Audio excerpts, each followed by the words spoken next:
Okay, so in this video, I'm gonna go over the simple business things that make you more money.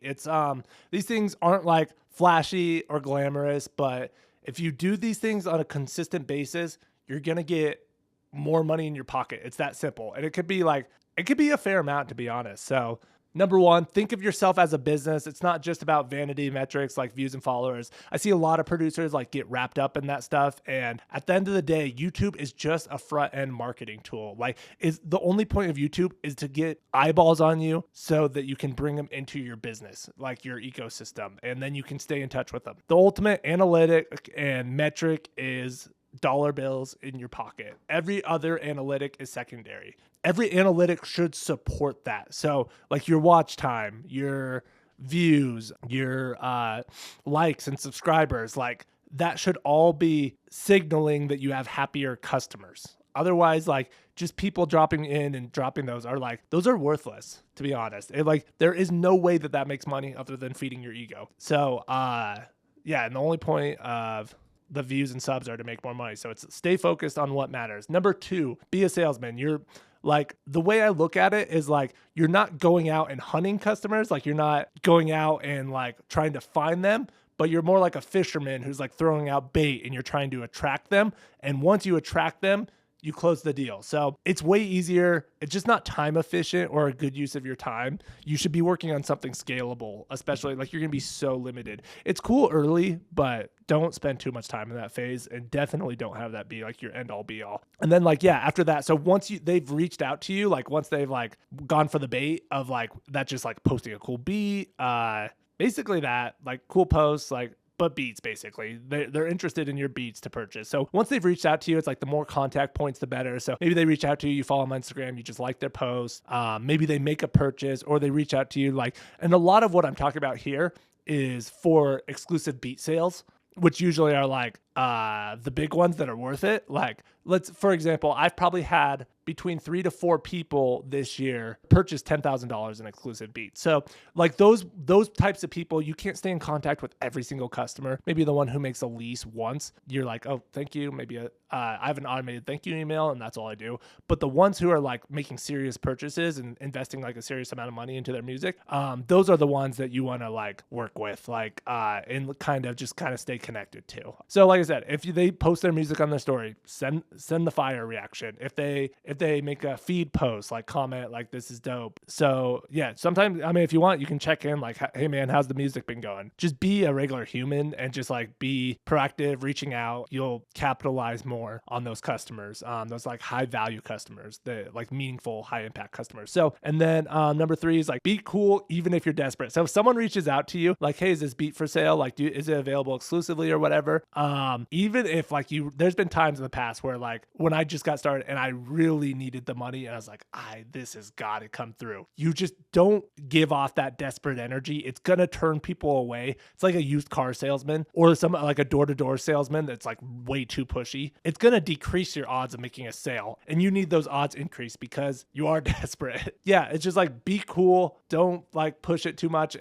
But you still offer. You still like, hey, I could do this price. Would that work? And so it's like, you just be polite, be interested in what they're going, have a conversation with them, be like, first probably like talk business or whatever, like whatever the price for the exclusive, what you can do with it. They might try to negotiate. Maybe they might ask for a deal. But after that, like, just like ask them how their music is going. Like maybe check out a few of their songs and be like, oh, I really like this one. Maybe even comment on like the lyrics. They'll be super hyped about that. But yeah, and don't force it. And then I say like, be a polite follow-up machine. And what I mean by that is like, they'll be like, hey, I'm really interested in this beat, but I have to wait till I get paid Friday. I'll be like, okay, sounds good. I'll hit you up then. They'll put it in my calendar. I'll hit them up on Friday. Half the time they make the purchase. The other half of the time they're like, oh, so this bill came up. Like I got to wait like one more Friday, or I got to wait 2 weeks till I get paid again. And I'll be like, okay, no worries. Like all good. And then in the meantime, I'll just have a few contact points and I'll just like their stories, nothing crazy. And then I'll have in my reminder, and the next Friday comes around, I just ask again. And if they ghost me, then I'll wait a little bit and I'll ask again. And then like, I'm just very polite about it. I was like, hey man, were you still interested in that beat? Like, nothing crazy. And I'll be like, hey, just if you're not, just like, let me know. Sometimes I'll put the pressure on them. I'll be like, hey, I had a few, like after enough, I'll be like, hey, I had a few other people interested. Like, did you still want it? And that'll be either, I'll be like, if not, just let me know. That's totally cool. So it's like, I'm being like super cool about it, even if I really need the sale. So it just leads to more sales. And some people say like, don't take no for an answer. I'm not about that at all. It's just like, if they say no, be like, okay, all good, man. Like, it's cool. Like, not weird about it at all. And then there's a million other people to sell beats to. So I've been working in the meantime. So by the time they've said no, I have new customers. So I'm not even worried about it. And so number 3, email marketing. This is probably, these two things are probably going to be like the simple, not flashy things that make you a lot more money. And people with like email marketing, they'll make it seem like there's like this secret sales funnel that you can do to make like $10,000 more a month. I don't think that's true, but I do think it's just like everything I've talked about is just treat them like humans on the other side that are interested in buying beats, that are pursuing a music career, that are interested in licensing beats so that they can release their songs and make money off of it. So it's like, just stay in touch with them, have like positive contact points. And one thing that I do that works really well, I would do a free beat Friday, and it's amazing like how well this would work. I'd set a timer for an hour, go find a splice loop that's like kind of in the style of why they subscribe to me, and I'd cook up with it 30 to 45 minutes maybe. I would send it out and just like, hey, here's untagged free for profit beat. You can do literally for unlimited like for profit use. The only thing is you can't resell it. Thank you for like signing up for my email list, or thank you for being a customer. I really appreciate it. This is like totally free, no strings attached. It's insane. So like after I'll send out one of those emails, I've had like a days where I've made like $800 just by sending out that free beat. Because what is crazy, and maybe they don't do it the first time, but I'll have people follow up like weeks later, like, thank you so much for this free beat. That's what I did to it. I'll be like, oh, that's so dope. They're like, appreciate it. Like, this is so cool. Like, I'll definitely be shopping soon. And so what's crazy is like, you give them something for free that they usually pay for. They're kind of weirded out by it, and they think they owe you something, which is of having your customers think that they like owe you money because they feel bad that you've done so much for them is a phenomenal place to be in. And it just leads to more money. And so the other thing about email marketing is way simpler than people make it seem. Is you just run sales campaigns, like any excuse you have. Like, okay, so we could run, I don't know if we do a Valentine's Day sale, but you could do an Easter sale. You could do spring sale. You could do a summer sale. You could do Memorial Day, Labor Day, 4th of July, end of summer sale, fall sale, Thanksgiving sale, Christmas sale, New Year's sale, Black Friday, whatever. Let's say you're making 80 grand a year. Without doing that, you'll probably make like, I bet it increases your income by $1,000 or $2,000 each month every time you run sales, maybe even $3,000. So I'd say that'd push you past, like, if you're making 80 grand a year and you suck at email marketing, that would take you to like 110, 120, like genuinely. If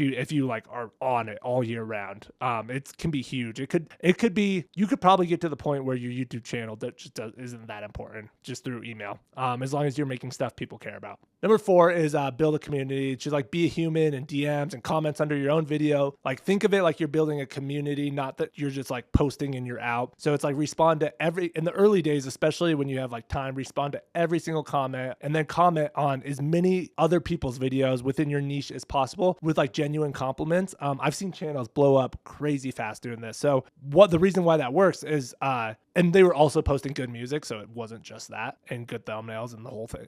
Everything I've talked about. So, but the reason it works is because like you get someone in your lane, in your niche, that's getting 10,000 views a video, and every single video, there is now a link to your channel. And it's not going to work the first time. It's probably not going to work the 10th time, but the 30th time they see you, they're like, who is this guy? Like, why is he commenting all the time? They go check out your channel and they're like, oh, this guy's dope. Like, I'm going to sub. Like, that actually works with like a lot of people. And so that's a good way to get started. And it only works with like genuine compliments and genuine comments. Like, just be a human being. Like, no one's going to go to your spam channel. It's just going to annoy them and they're going to just ignore you. But yeah, and what this also does, imagine like you've kind of been in contact with someone and you like have a friend or you've talked to someone before, and let's say you know someone in real life and you see their video pop up on YouTube. Even if their thumbnail isn't that good, even if their title isn't that good, you're now interested in the human behind it, and you're gonna click on that video and just out of curiosity to see what this person who you've been in communication with is posting. And so that leads to more views. And then and it's small. This is like early stuff. Like, this isn't gonna get you 10, 20,000 views a video. It also, over time, like responding to all the comments is gonna lead to more sales. It just builds trust that you're a human being, that you're not some sort of bot. People feel comfortable buying from a human being. They don't want to buy from like this like faceless robot unless the music's insane. Then like that mystique can help you. But like in general, in the early days, it just be as personable as possible.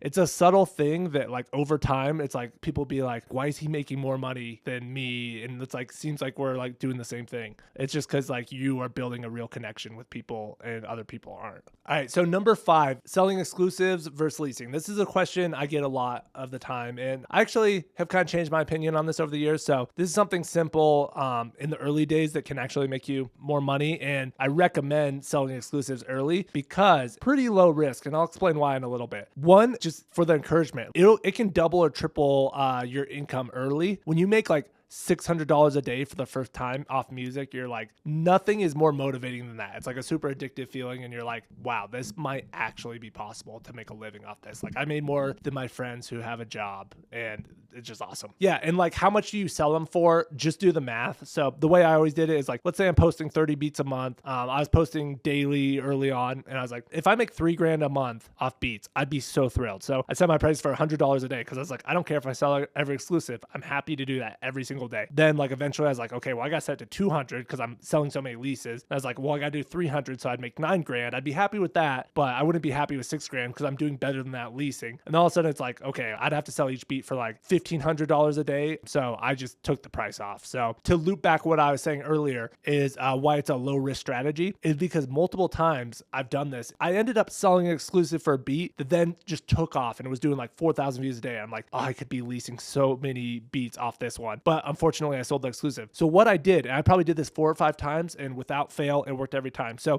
I'm gonna explain this and then it'll all connect. So an artist, they want to buy the exclusive because they are 100% convinced that their beat's gonna blow up. My experience, that has never been the case. Unfortunately, I used to actually try to talk them out of it. And that has turned out to be a negative strategy because they get upset. They're like, oh, what? You don't believe in my stuff? Like this stuff is going to blow up. You're going to see. I'm like, well, I didn't want to argue with you. I just thought you would save money. Instead, so now I'm just like, I just go with them. Like, I just sell them the beat. I gas their stuff up. It's just like they're happy, I'm happy. It makes a sale. It just works better that way. But the reason they want the exclusive is because they don't want anyone else to have the beat. They think the beat is their competitive advantage, and they are so certain their song's gonna blow up and they're gonna make millions. That's their mindset. What's happens is they post the beat and usually it gets like 500 views. So what I do then after the beat blows up, if it does, and some of them I just sell and I'm like, that beat didn't blow up anyways, like keep it, don't care. But if the beat blows up, I'll just reach back out to them after I look and their song has like 600, 500 streams. I'm like, hey, I will give you an unlimited license for profit, unlimited use for profit for life on this beat. And let me buy back the exclusive, and basically just give them a refund and have the ability to lease it again. Every single time, they're like, you know what, that's cool. Like they're like kind of usually grateful that I reached out, and now I have that beat back. It was risk-free to sell them that exclusive in the first place. Now I'm making way more money leasing. And so that's why just sell them early. If you want them back, you can always get them back, in my experience. Okay, so number 6, pricing. So this is like a simple thing. Well, a lot of this stuff is so simple, it just makes you more money. Is buy 2, get 2 free. And the reason this works is because it just encourages a higher purchase amount. They're like, I could get 1 beat for $30, or I could get 4 beats for $60 at $15 a pop. So like, okay, it just seems like it's worth it. And it just encourages them to spend more money. And I wouldn't be surprised if this has made me an extra $100,000 in my life. Like, I'm not kidding. It's simple, but I just see them all the time. And it's a higher purchase price. It's really simple. Like some of the stuff is crazy basic, but it just works. Bundles, you'll see these all on the top charts right now on BeatStars. And the reason is because I'm pretty sure the BeatStars top charts is like by amount of money sold on that beat. Like how much has that beat earned? It's like packaged as a beat, like the preview. It's kind of the move right now, and you'll probably see me do a bundle pretty soon. And the reason why it works is because you're gonna make way more sales on 50 beats for $1 per beat than you would on 1 beat for a $50 license. Like it's just pretty obvious. You get a lot more for the same price, and it's a bundle of your best performing beats. So it's like it's a no-brainer for the customer to buy that. The concern that you would have is okay, now they're never going to make another purchase. But how many people are going to purchase 50 beats from you? But what it does is, okay, because it's such a good deal, it makes a ton of volume in sales and it just drives up the BeatStars charts, which then gives more exposure, which then gives more sales. So, and then it goes up the charts again. So I would recommend doing those if you have like 50 good beats or 25 good beats. If like, for example, like if you could sell that bundle to 1,000 people that wouldn't have bought otherwise, that's like 50 grand in your pocket that you weren't going to get. I just don't think it's likely that those customers would buy all those beats anyway. So it's not like you're really missing out. But now they have the option to monetize all of them.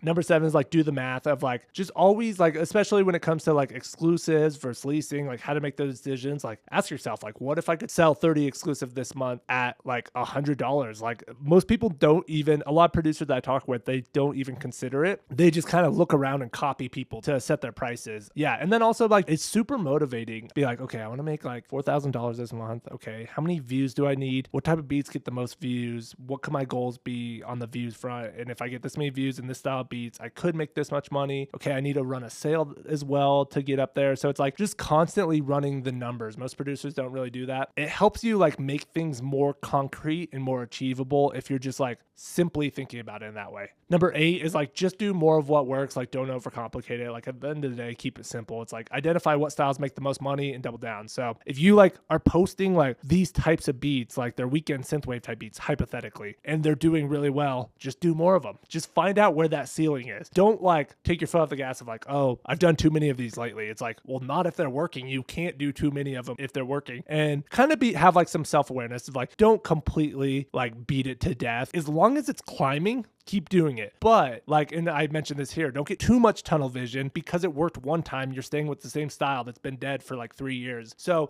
you want to hammer it. When it starts to level out and you're like, okay, I think I'm hitting the ceiling. That's when you start to look around of like, I'm in a good position right now, good income. How can I make this leap to something that like that next thing that I can really hammer? And then the other thing is like, yeah, once you like identify those styles that are really like doing good, just like work on getting better at those styles, because the better you get, the more money you'll make per beat. You'll make more with the same amount of output, which is like, that's another way to increase your income, is become more skilled. Like, and I actually think like that pays off much better than just throwing more volume at it. And then like, yeah, assuming quality's there. But if you have both, like if you are just like delivering and it's like elite level and no one can compete with you and they're like, how is he doing so much? It's like, you'll just be printing money. So, yeah. And then a bonus like thing, like simple thing that makes you more money because it saves you time, is just, I use ChatGPT to write up agreements. I'm like, hey, I need an exclusive beat for this name between my name and this customer's name.